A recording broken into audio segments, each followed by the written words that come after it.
I brag about you to anyone outside, but I'm a man of the woods, it's my pride.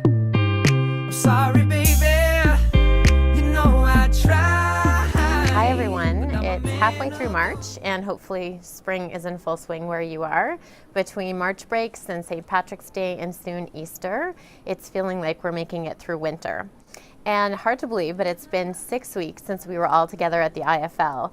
I personally was so pleased to spend the day with the team, connect on some topics that we all are interested in, recognition, and just spending time with the team, which we don't get to do enough. I've reviewed the feedback that you submitted in the survey, and I'm really happy to show that the responses were good. People had a really enjoyable time, and you gave us a lot of feedback as we think about content for next time. So thank you for your feedback. The day we structured was around our HR 2020 strategy, align with the business, drive efficiency, and shape our culture. And I thought it was a great chance to connect with the team, as I said, and hear from some inspiring speakers. Two of my faves that was reflected in the feedback were Mona Malone and Dr. Greg Wells. Both of those were highlights for me. So thank you for your participation, your energy, and your focus, and we're already planning next year's team get-together. Recently, you might have heard about Canadian business banking achieving a Net Promoter Score of 55, which was a great reason to celebrate. Just a few months ago, their score for NPS was in the low 20s, and they exceeded the F18 goal of 50 in the first quarter.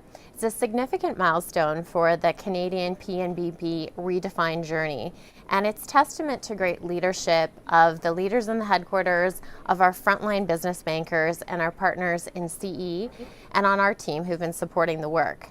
Many of you have supported this work directly, and I want to thank you and recognize this great score and the great contribution to our business banking customers.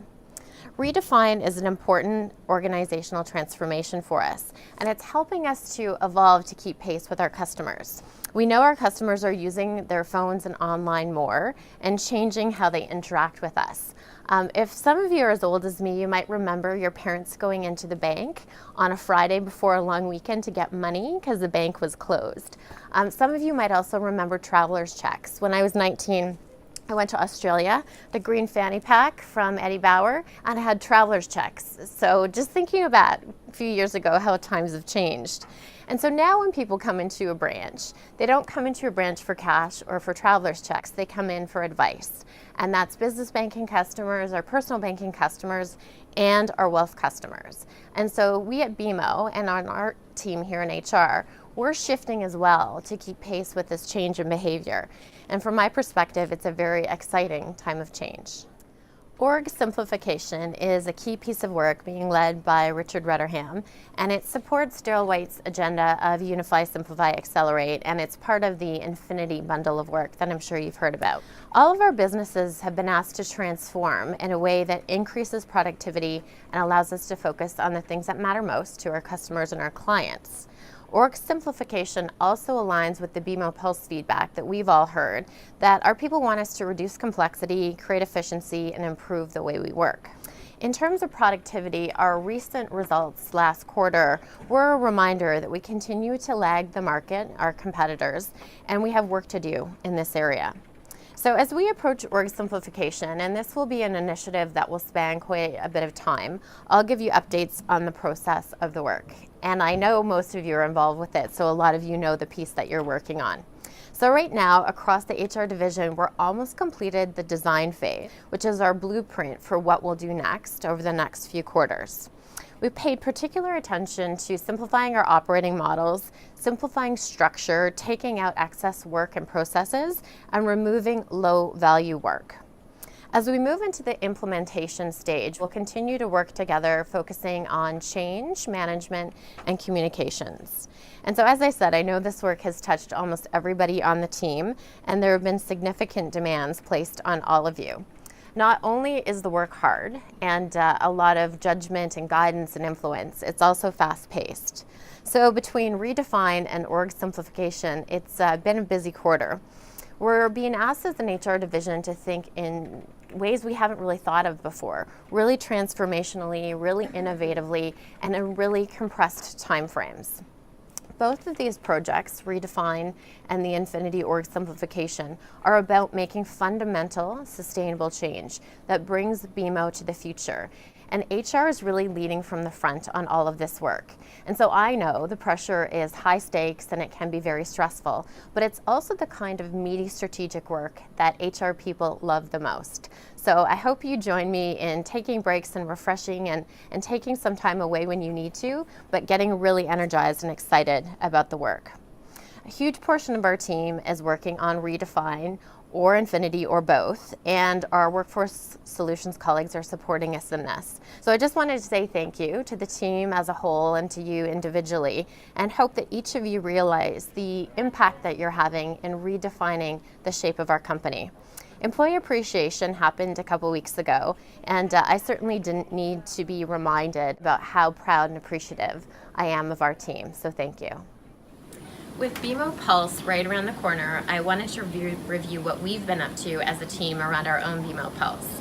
With an EEI result of 88 last year, we had the highest score in the HR division. And it's a result that we all should be very proud of, and yet we know we still have work to do. So to start off, I wanted to acknowledge that we still do have some bumpy spots with some of our COE partnerships. And those are felt by many on the team, including by me. Scarce resources, high demands, competing priorities all contribute to this being a hard problem for us all to solve. And I wanted to be transparent that we're not as far along as I would like at this point in the year. And even though we've had some small victories, we still have work to do. So that said, my commitment to working on this with my HRLC colleagues and all of you has not wavered. And so please keep your candid feedback and your suggestions coming, and know that I'm advocating for this team as much as I can with our partners. So on the positive side, we're leveraging the things we can control and influence. Eliminating the heavy process around mid-year reviews, and we've been at that for a few years. This year we have Leadership Planning Light, which is really a great recognition in partnership with Mona Malone and her team that we want to reconsider leadership planning each and every year. And I give you permission, some of you have heard me say this before, push back on processes that you think seem bureaucratic or have little benefit, and I do that personally all the time. One of the big opportunities that came out of the feedback last year from Pulse was how do we drive efficiency and empower HR business partners? Wealth has made significant steps in simplifying and streamlining the wealth compensation process. On the PNBB side, strides have been made in terms of refreshing the HR authorities matrix. So the objective of the work is to empower all of you, all of us, HRBPs, and give everyone more autonomy to make key people decisions, specifically around compensation decisions and vacation. And so a big shout out and a thank you to Pete and Deanne and many of the partners who've helped push this work forward. This piece is still in development, but progress has been made over the last little while, and it's kind of picking up steam and will be in launch mode soon. So stay tuned for that, and thank you again to all of you who've been involved. We're also building culture and connection on our team by communicating more in forums such as this one, team rallying points such as the PNBB's Team's Wellness Challenge, the Wealth Bachelor Pool, providing the opportunity for and funding for some local team events, and of course bringing the team together at our offsite. By now, you also would have heard that as part of the 2017 Employee Giving Campaign, our team won the Acts of Kindness Challenge, meaning our team completed the greatest number of acts of kindness.